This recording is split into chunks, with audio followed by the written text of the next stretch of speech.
Hey everyone, thanks for joining us on this episode of the There Is No Spoon show. Tonight we're going to be discussing the events that have happened in Boston over the past week, and a variety of topics related to it, including the news media coverage and sort of larger issues of international politics, domestic politics. And we have a pretty great group here tonight. In Boston, we have Jen Palacio. Joining us from Lahore is Junaid, Ahmad, who's a professor at the Lahore University of Management and Sciences.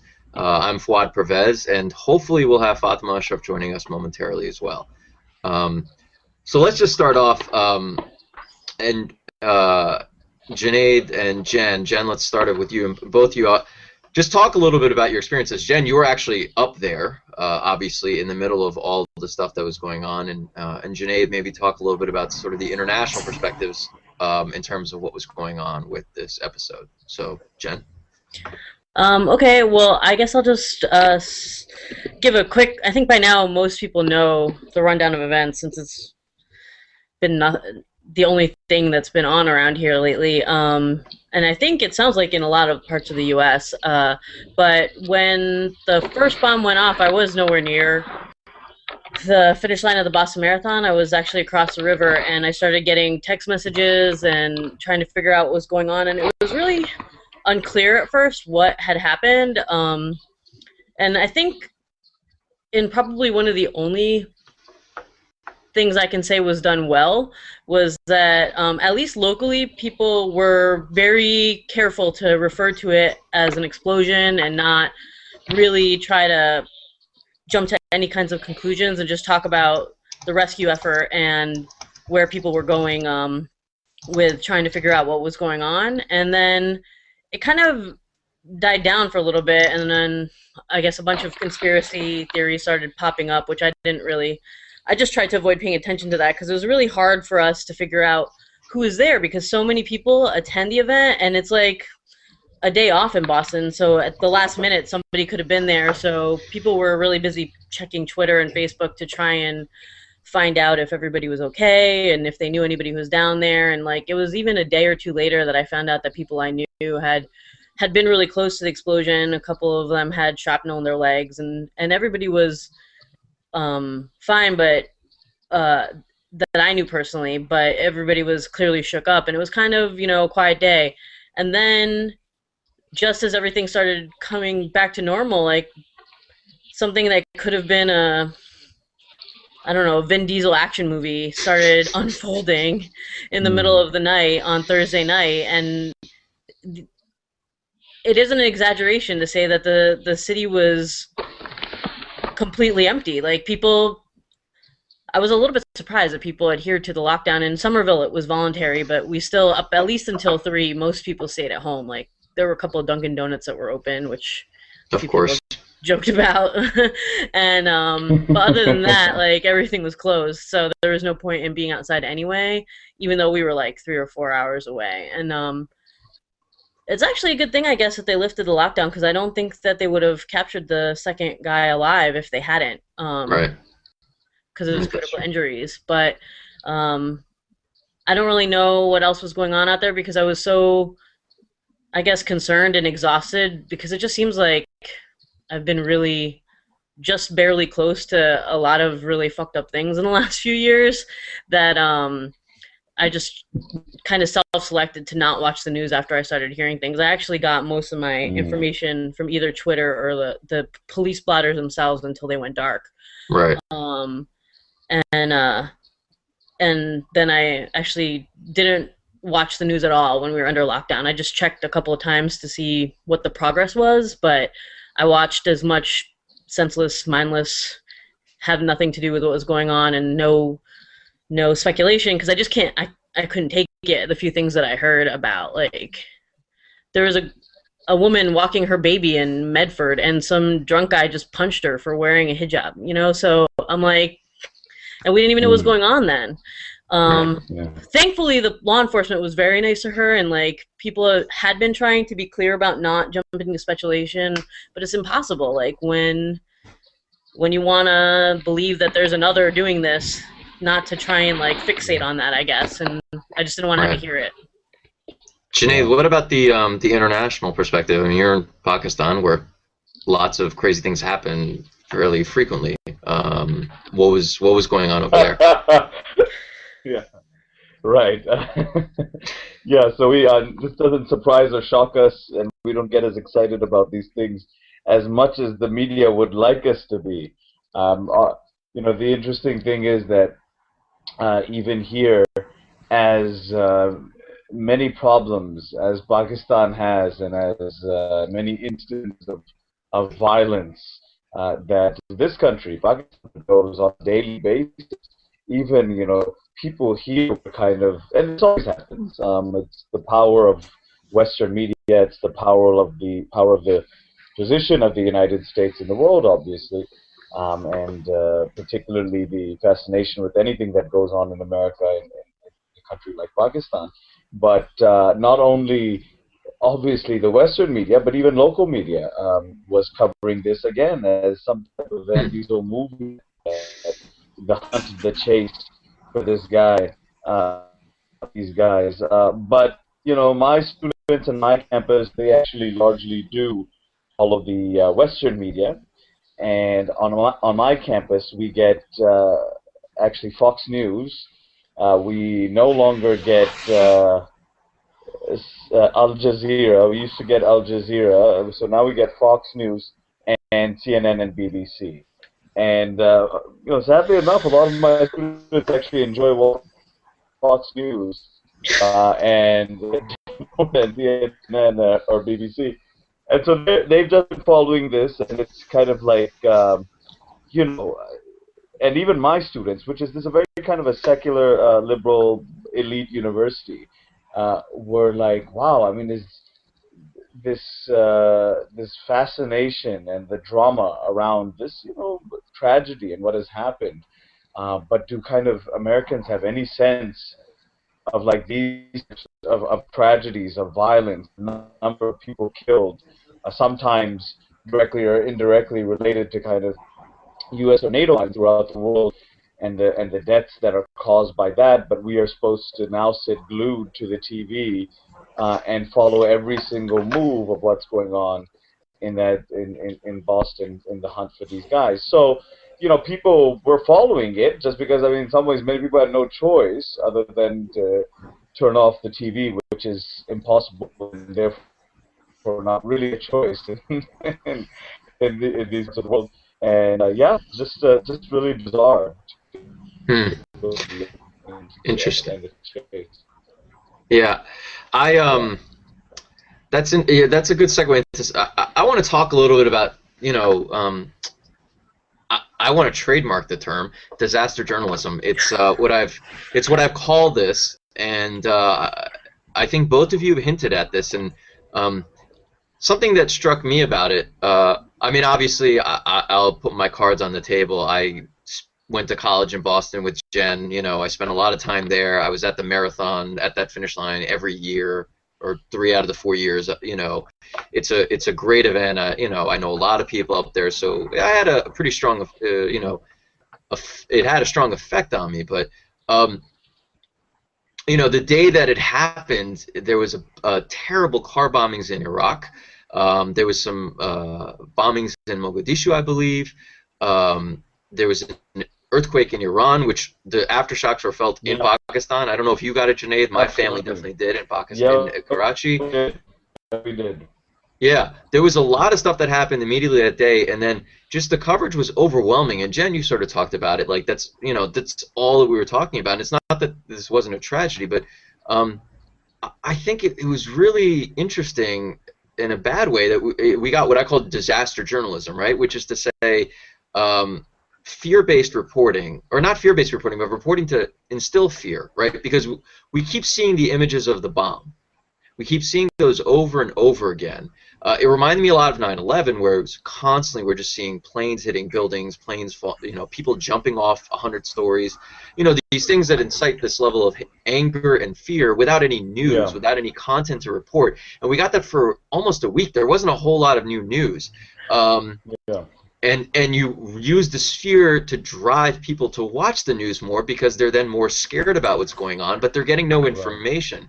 And I think that feeds into the climate of some of the hate crimes that happen, for instance, because what do we associate with these kinds of events? It's just what's been covered all the time, in terms of the Muslim terror, Islamist extremists, or things along those lines, and it kind of, you keep seeing these images over and over and over again, and I really thought, wow, this is overwhelming, and I was really concerned about the effects afterwards, because it was just insane. It was 24/7. I joked with a friend about this.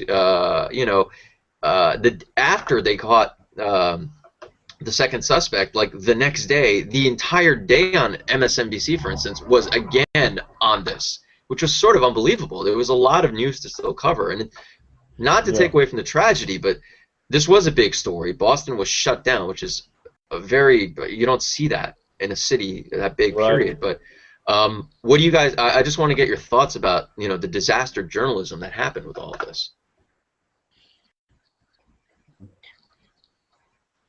Why don't you go first, Junaid? Yeah, I mean, this, I just want to affirm that point that, like, even many of us that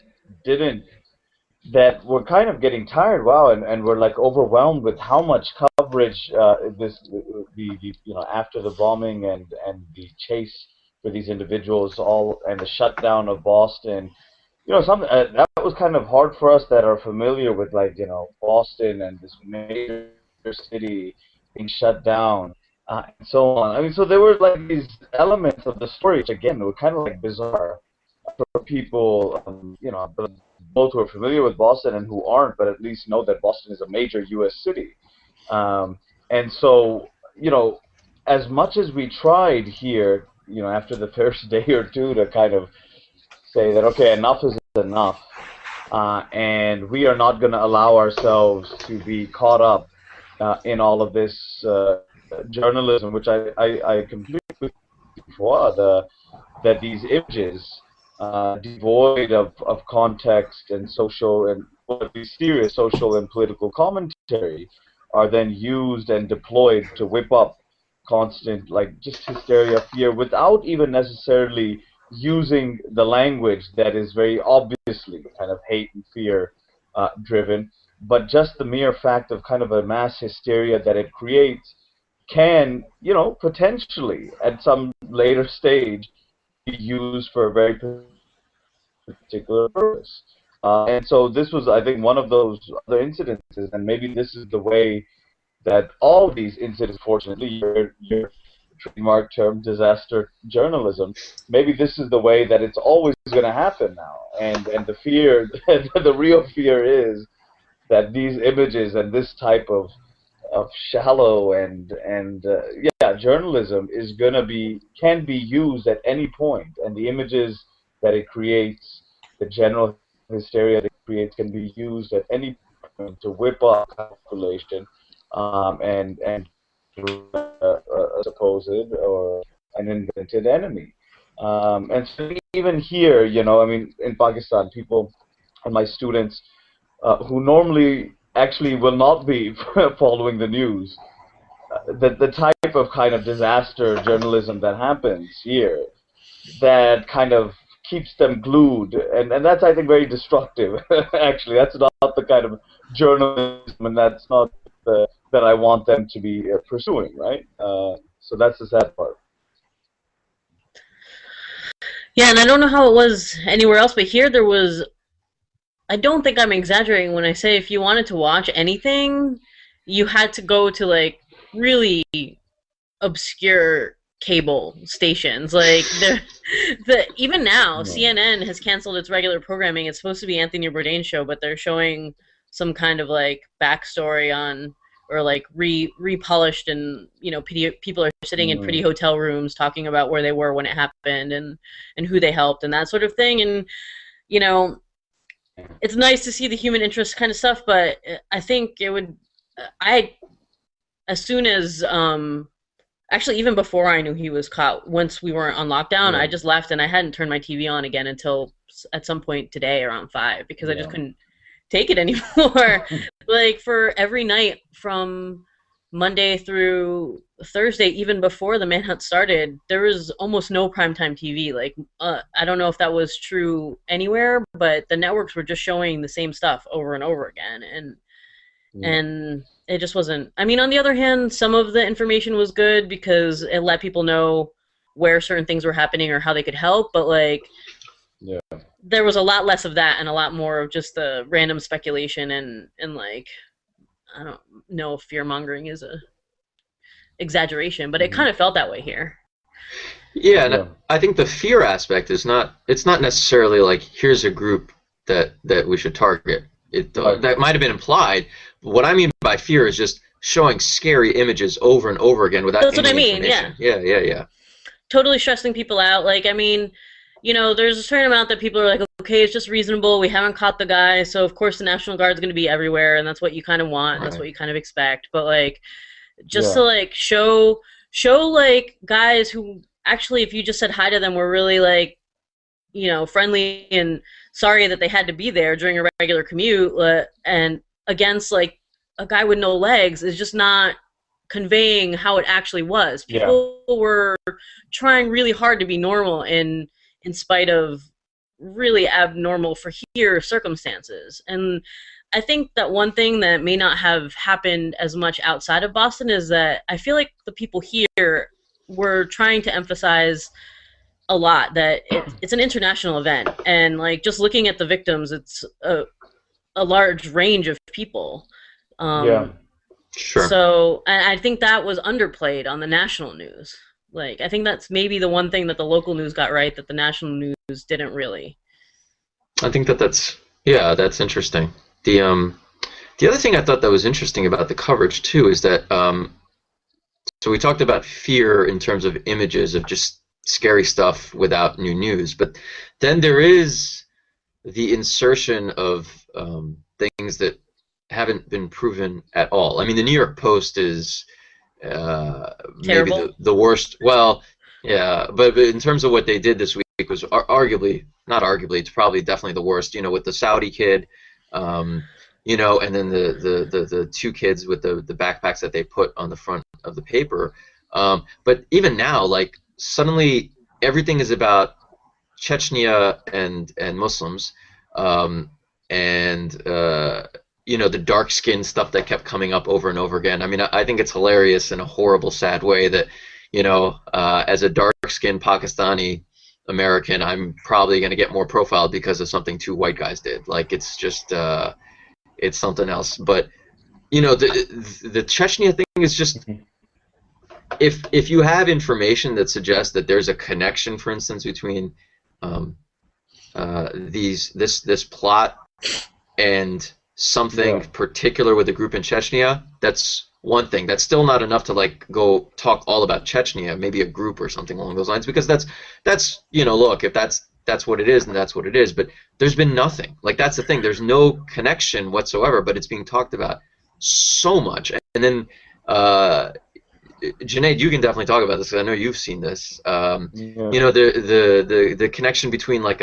what is secular Islam versus non-secular Islam. What kind of Muslims were these people?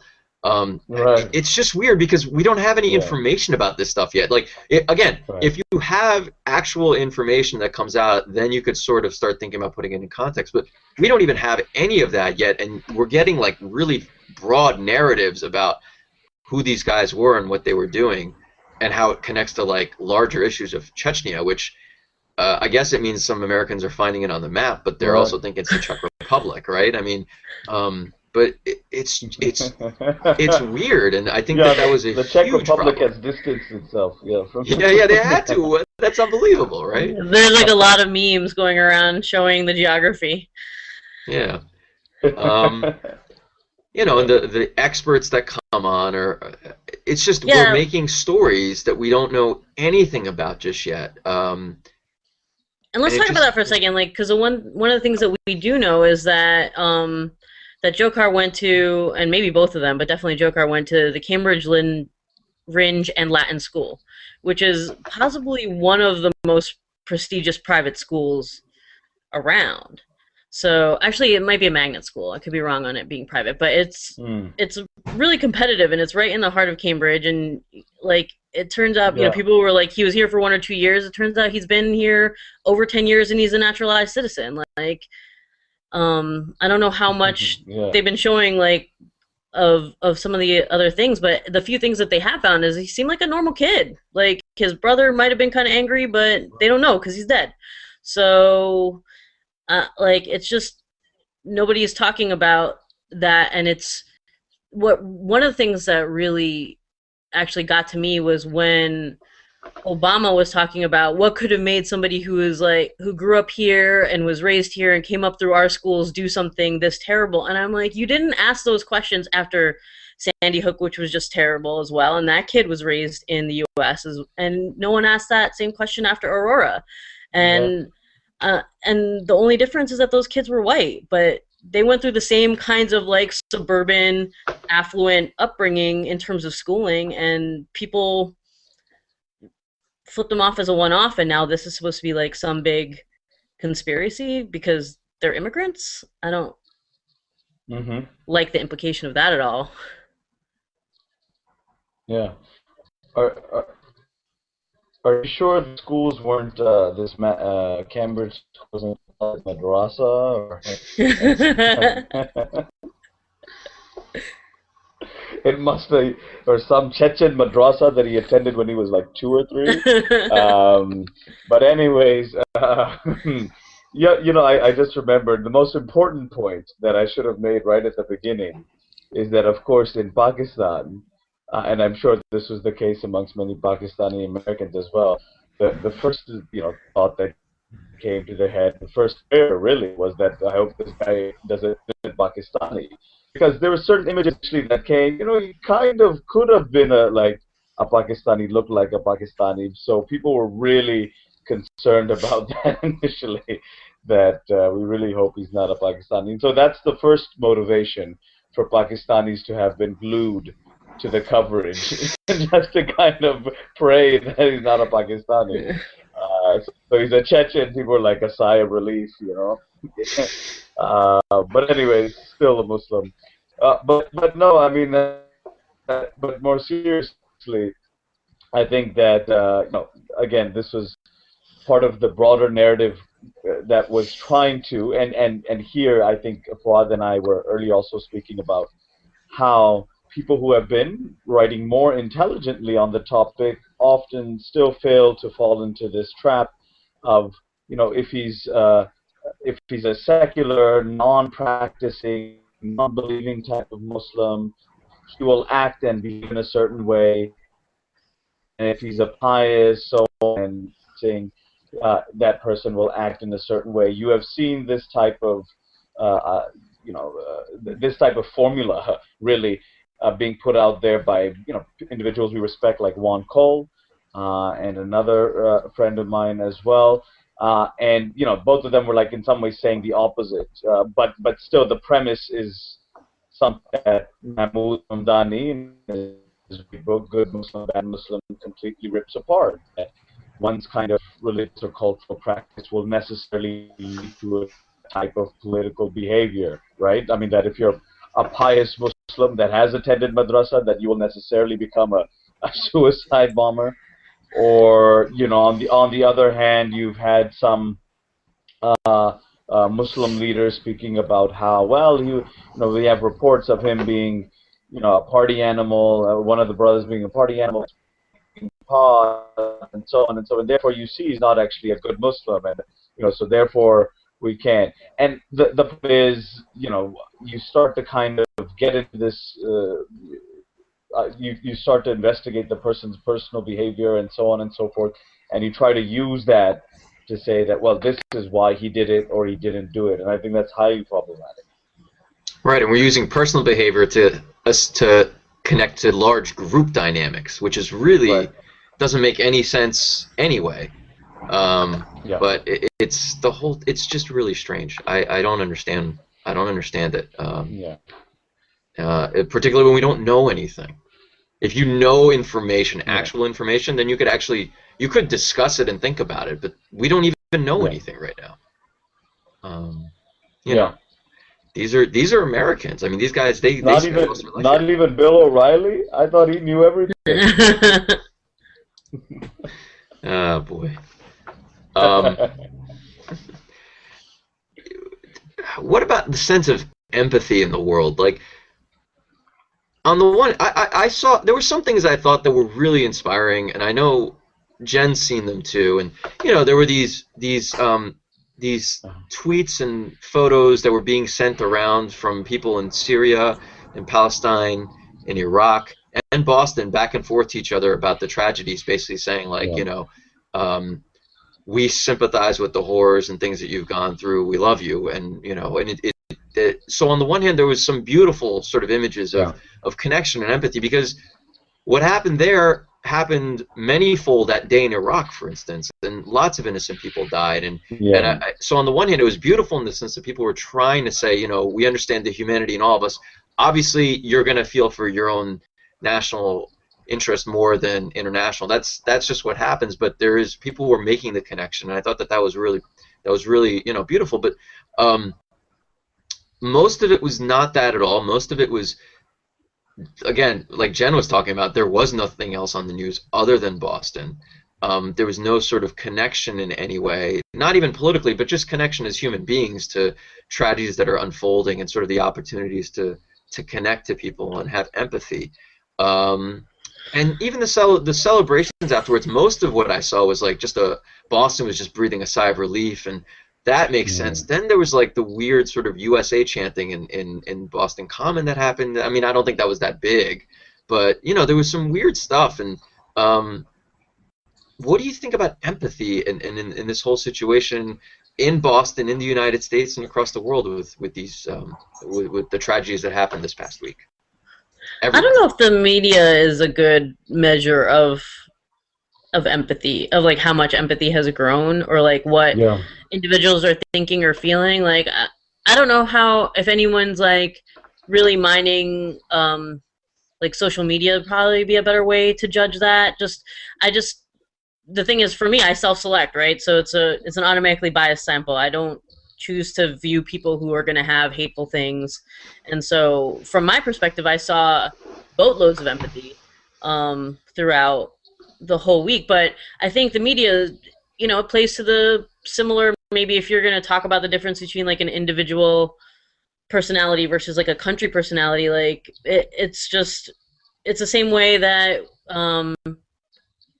we had that big explosion in Texas, and that was the only other thing that was really mentioned throughout the week, and it was kind of an afterthought. And at the end of one of Obama's updates, he's like, "By the way, there is like a terrible fire in Western Texas, and huge explosions with several people dead there." And I haven't heard anything about it since, unless I actively really look for it. And I don't know if that's because I'm in New England, and so I have that. Those sources are a little bit more focused there, but I haven't really noticed it on things that are supposed to be national either. Yeah.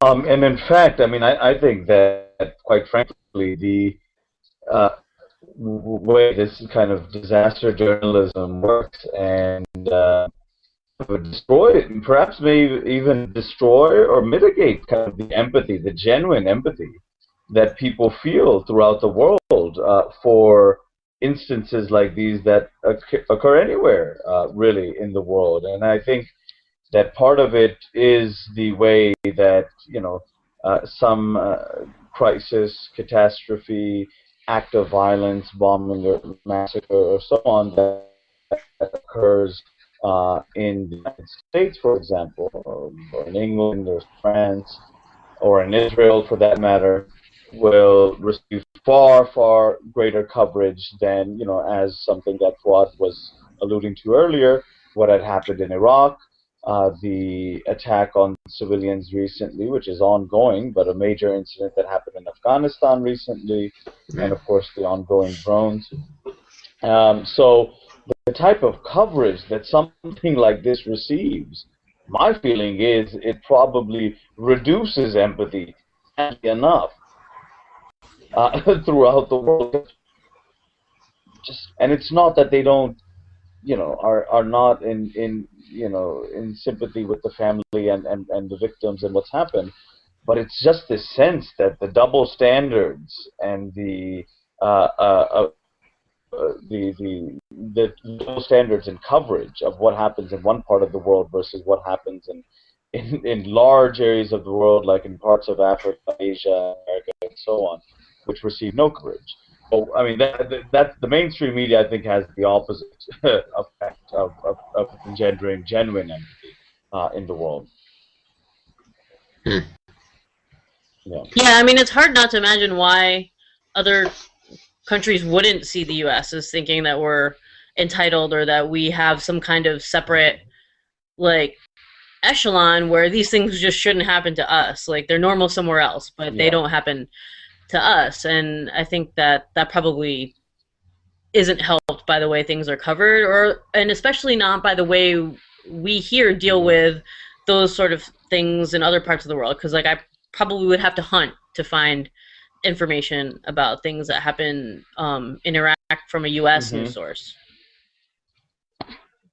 Yeah, I mean, it's like this desperate effort, and this goes back to sort of the by focusing so entirely on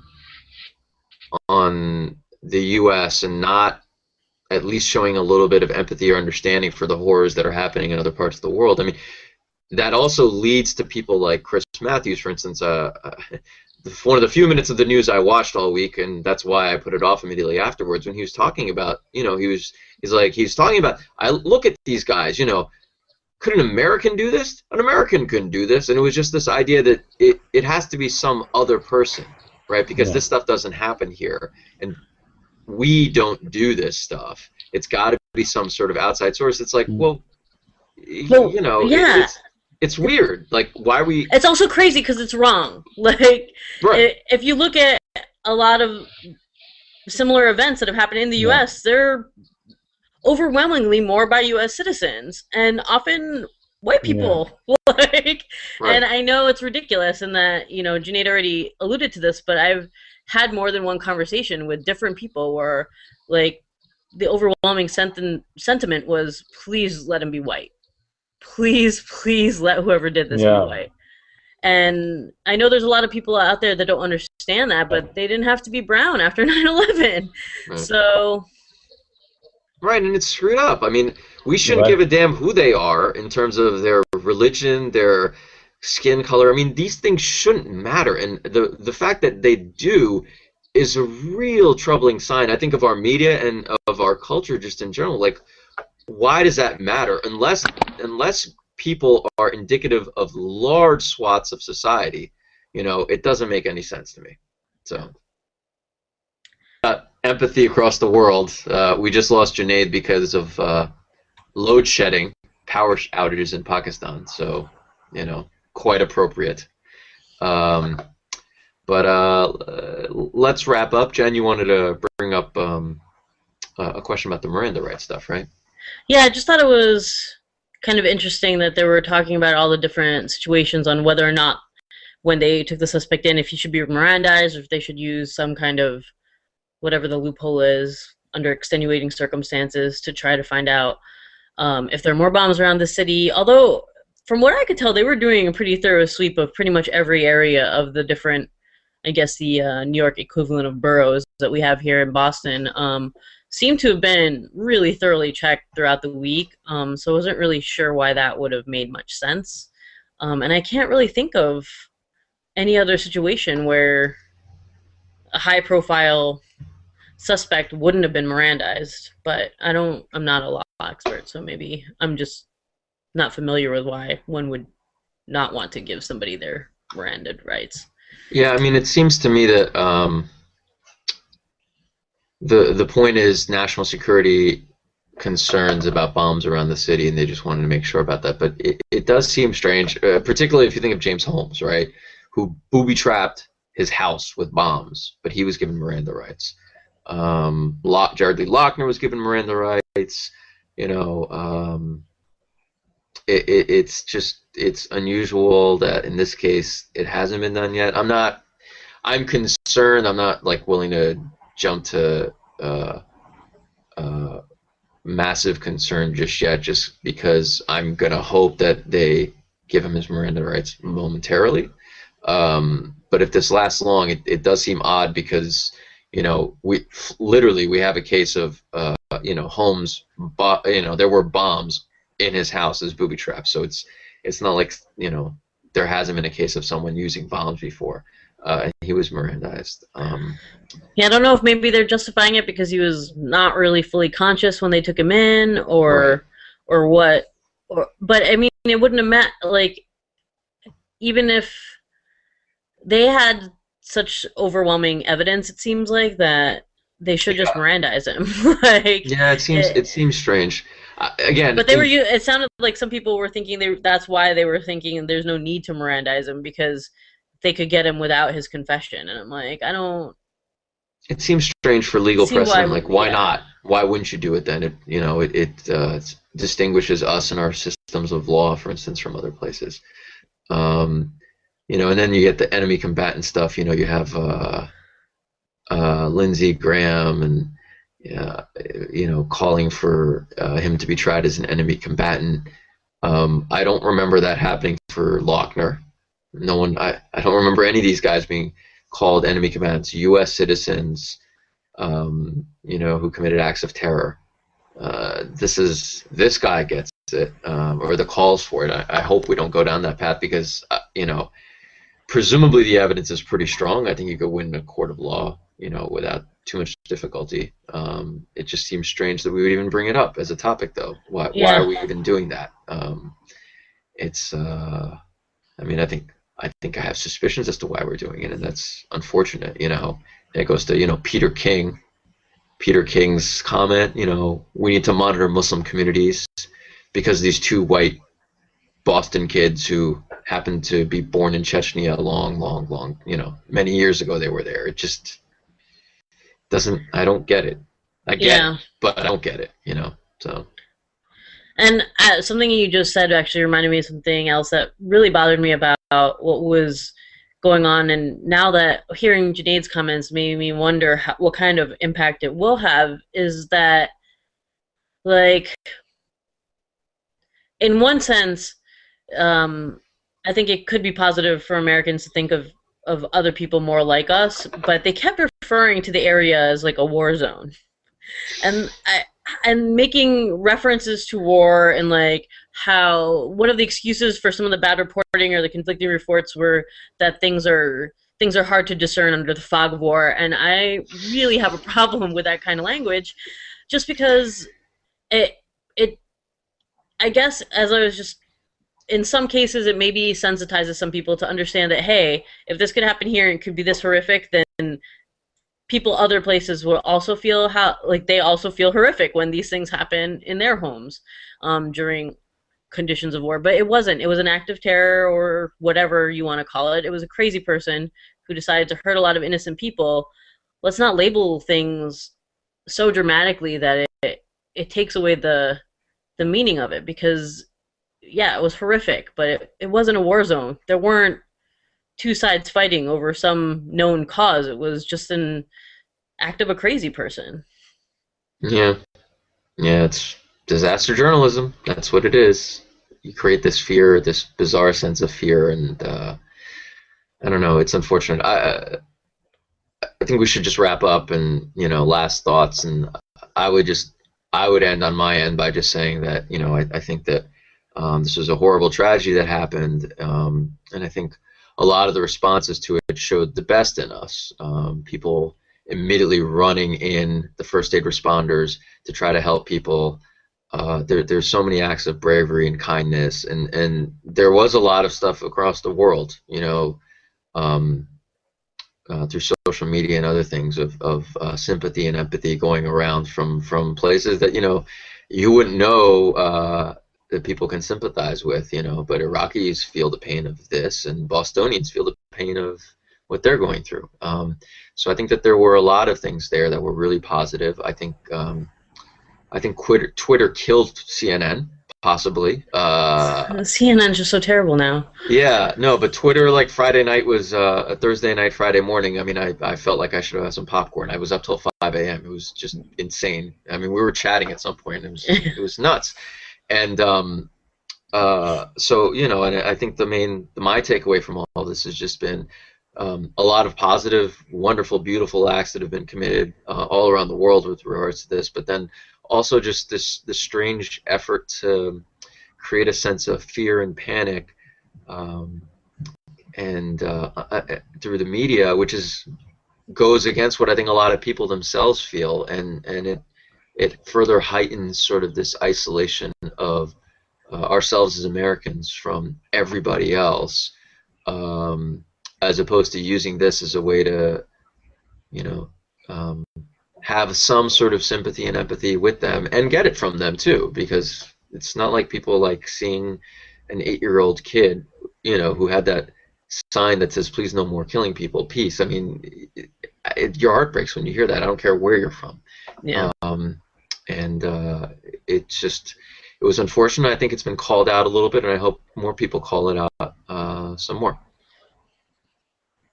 Yeah, and you know, just it's been a little hard for me because I've been here the whole time that it was happening, to disassociate just like my own emotions from what has been going on and the things that have made me feel worse and the things that have made me feel better. But I will say that it was easy for me to choose not to listen to the negative stuff. And it would have been impossible for me to not hear about the positive stuff, because I had so many people reaching out to me, people I haven't talked to in years, who had no idea the geography of the area and have just known from things as silly as the fact that I took pictures at a marathon once that it could have been possible that I was there, reaching out to make sure I was okay. You hear the stories about the blood banks being completely overrun with volunteers and having to ask people to come back in 2 weeks or however long, and the people who were doctors running the race that like jumped the barriers to finish the race and go help the people that were hurting. And I think that might be a good sign, but I wish that the rest of the media outlets would understand that if that many people are searching for those kinds of things, or that's what's being shared repeatedly, that maybe that's what people want to see more of, not this like sensational, like, yeah, you want to be the first one to the punch or whatever, but it's not the only way to get ratings. And I think it was less about, well, maybe I'm wrong, but I would prefer to think that it was more like a childish competitive ignorance that drove a lot of the fear-based reporting and bad information, trying to not be the people that didn't get it, and rather than an actual concerted effort to spread false information or to make people more afraid than they already were. I really think that they probably convinced themselves that they were doing the right thing. That's the only thing I can imagine when part of the reporting is a guy like holding up a cell phone from his window in Watertown and trying to share the video from that over the news. The video game stunt scene, yeah, exactly. Yeah. Wow. So I have to think that that I really hope that people will realize that there's better ways to share information and more important things to focus on than what they've been churning out this past week. Right, because they're victims and they're cost to some of this stuff. Victims, you know, the student from Brown, who's missing, who was claimed as one of the suspects. His parents, you know, that was an entire night they had to go through that. Yeah. The 2 kids, the bagman on the New York Post cover, and this climate that basically led to the Saudi kid who was running away, you know, from an explosion for fear of his life because there was an explosion, getting tackled and then getting grilled as the suspect. So, you know, I think we would all do well to think about, you know, what a 3rd grader, you know, Martin Richard talks about with, you know, no more hurting people and this idea of peace. And, you know, maybe that's the message that eventually I hope permeates from this, not just in the United States, but, you know, across the world in terms of understanding tragedies and learning how to empathize with each other, because we need to find a way we need to find a way to love each other because otherwise we're in some pretty bad shape. So anyway, thanks again, Jen and Junaid, who's somewhere without power in Lahore. And thanks to you all for tuning in. This has been another episode of the There Is No Spoon Show. Thanks.